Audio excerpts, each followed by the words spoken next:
악한 요구를 하는, 내 양심에 반하는 그런 일을 시키는 정부, 거짓말하고 사기치고 불법으로 사람들 감금하고 구금하고 사람들 계속해서 그 고통스럽게 만들고, 이런 정부를 내가 어떻게 해야 됩니까? 이런 정부의 요구에 내가 응해야 됩니까? 분명히 내가 볼 때 양심에 반하고 이건 하나님의 말씀에도 반하는 것인데 내가 이런 정부를 순종해야 됩니까? 이런 문제가 왜 생기지 않겠습니까? 성경에 그런 문제도 나와 있더라니까요. 어디요? 사도행전 4장에 19절에 보니까 베드로와 요한이 대답하여 이르되, 여기 앞서서 어떤 일이 있었냐면 베드로 요한이 가다가 어떤 사람은 이제 병을 고치기도 하고 또 막 그 하나님의 말씀을 온 예루살렘에 막 전하고, 그리고 십자가에 못 박은 이 관리들과 그리고 이 유대 지도자들과 유대인들이 예수님을 십자가에 못 박아 죽였는데 바로 그 너희들이 십자가에 못 박은 예수를 하나님이 다시 살리시고 그리스도가 되게 하셨다. 너희들이 회개하고 예수 그리스도를 믿으라고 자꾸만 전도하니까 이 관리들이 이렇게 나와서는 안 되겠다. 우리가 못 박아 죽인 저 그리스도를 저렇게 구주라고 전하고 다니고 우리 보고 회개하라고 우리가 죄 지었다 그러고 가만 놔두면 안 되겠다.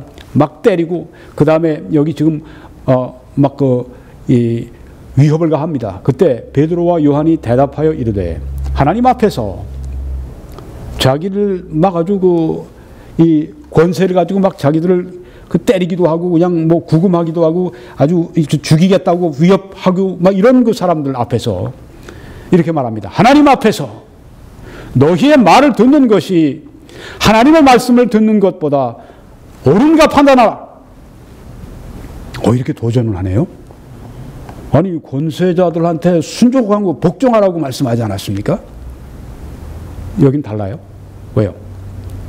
전도하지 말라고 그러는데, 하나님 뜻을 행하지 말라고 그러는데, 하나님은 더 높으신 최고의 지존하신 하나님이 우리에게 말씀하신 것을 그 밑에 있는 이 관리들이 우리 보고 하지 말라고 그러는데 누구 말을 들어야 되겠습니까? 물론 위에 계신 하나님 말씀을 들어야 되죠. 그러니까 이렇게 항거하는 것입니다. 너희들 말 못 듣겠다. 너희들 불의한 말 내가 못 들어. 이 말입니다. 하나님 앞에서 너희 말 듣는 것이 하나님의 말씀을 듣는 것보다 옳은가 판단해봐라 너희들이. 이렇게 말을 했습니다. 그리고 우리는 보고 들은 것을 말하지 아니할 수 없다. 너희들 전도하지 말라고 그러는데 우리는 그렇게 못해. 우린 목숨을 뺏겨도 우린 복음을 전할 수밖에 없습니다. 이렇게 얘기한 겁니다. 관리들이, 여기 영어로는 rulers입니다. 통치자들이 백성들 때문에 그들을 어떻게 처벌할지 방법을 찾지 못하고 다시 위협하여 놓아주었으니, 자, 어떻게 됐습니까? 관리들 말을 들었습니까? 안 들었습니다. 전도하지 말라는 말 안 들었습니다. 왜요? 더 높으신 하나님 말씀이 있기 때문입니다. 그러니까 앞서서 모든 권세는 하나님이 세우셨으니까 두려워하고 복종하라.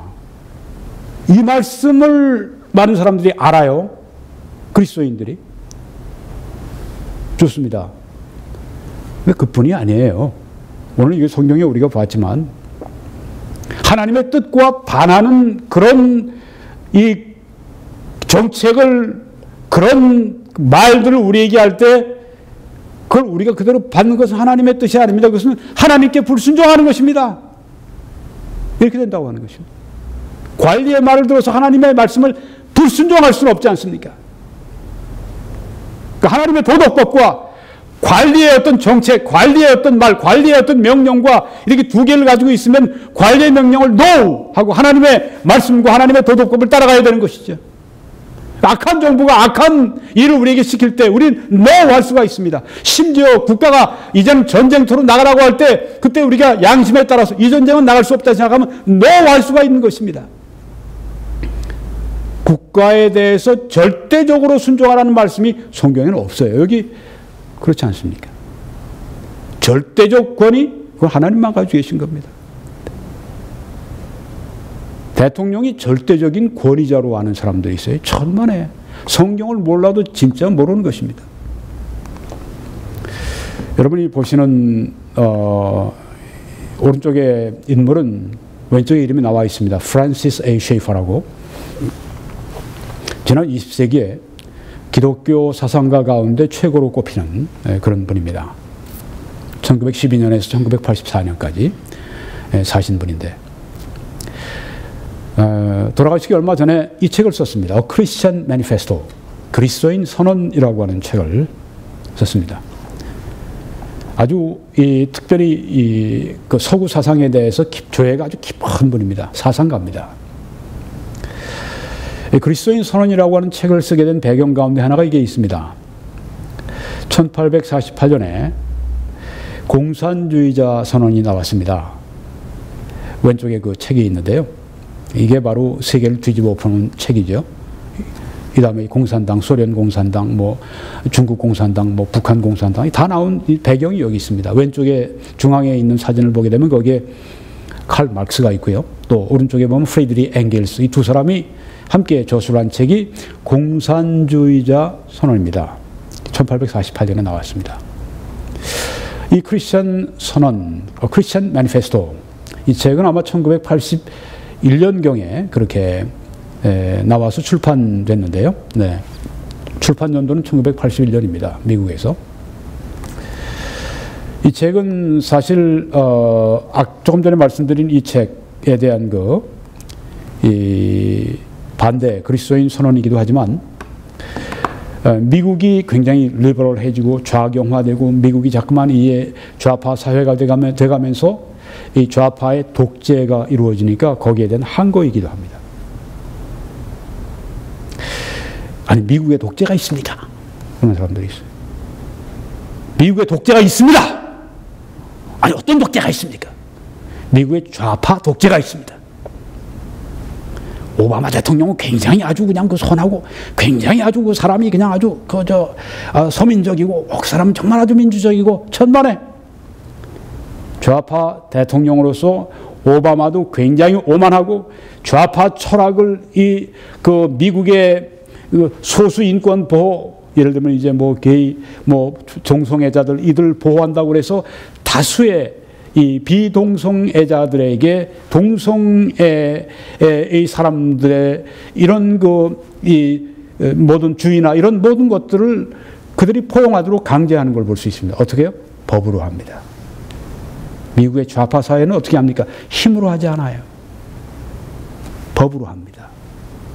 근데 법으로 하면 어떻게 되나요? 그 다음엔 무력이 따르죠. 경찰력이 따르고 군대 힘이 따르고. 독재는 이 법적인 독재를 하게 되면 물리적인 독재는 따라오는 것입니다. 특별히 여기서 다루었던 것이 이제 그런 어볼션 낙태 문제인데 이 문제를 가지고 합법화시킨 다음에 세금을 거기에 쓰게 하니까 그리스도인들은 낙태가 죄로 알고 있는데 거기에 돈을 써야 되니까 양심적으로 괴로운 거죠.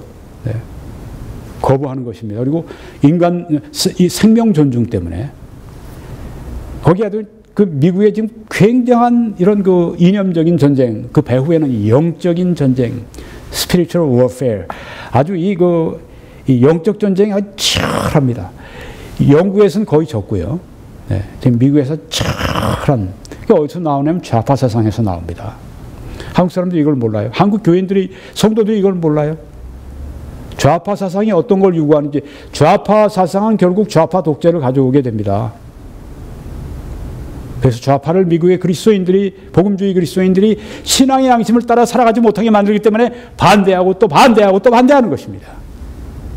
앞으로 여기에 대해서 제가 좀 자세히 말씀을 드리려고 합니다. 오늘은 제가 그 책의 하나만 소개하고 넘어가려고 합니다. 왼쪽에 보면 이제 세뮤얼 러더포드라고 하는 영국의 장로교 목사님, 스코틀랜드 장로교회 목사님인데 아주 유명한 분입니다. 웨스트민스터 컨페션, 웨스트민스터 신앙 고백을 작성할 때 이 스코틀랜드의 4명의 대표 가운데 한 분이 있었습니다. 유명한 분입니다.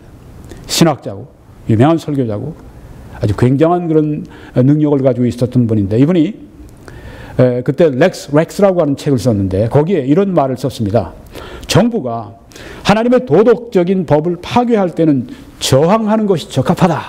그렇게 말을 했습니다. 그때 그 이 왕정으로 말미암아 왕들이 우리는 신으로부터 이 권세를 받았다. 로마서에도 나오지 않느냐. 너희들은 우리들의 절대 복종해야 된다. 이렇게 얘기할 때 이분은 뭐라고 했는가 하면 정부는 하나님의 도덕적인 법을 수행하기 위해 거기 있는 것이지 하나님의 도덕적인 법을 반대해서 우리에게 명할 때 당신들은 하나님의 뜻을 행하는 것이 아니라 자신의 욕심과 자신의 뜻을 행하는 하나님의 법을 우리들에게 불법을 행하도록 우리에게 강요하는 것입니다. 우리가 우리의 신앙 양심상 당신들의 그 요구에 응답할 수가 없습니다. 신앙 양심상 응답할 수 없습니다. 성경 때문에 응답할 수가 없는 것입니다. 이렇게 얘기를 한 것입니다. 정부가 하나님의 도덕적인 법을 파괴할 때는 저항하는 것이 적합하다. 이렇게 말을 한 것입니다. 그 당시에 이분은 treason, 반역, 영모죄로 그냥 그렇게 얼마나 목숨을 잃어버릴 뻔했다가 그냥 또 하나님의 섭리로 살아나고 그랬었는데 이분의 이야기를 여기서 지금 하는데 이분이 세 가지로 얘기한 겁니다. 만약에 하나님의 도덕적인 법을 거기에 반대가 되는 우리 양심에 정말 받아들일 수 없는 그런 법을 국가가 요구하고 강요할 때 어떻게 할 것이냐.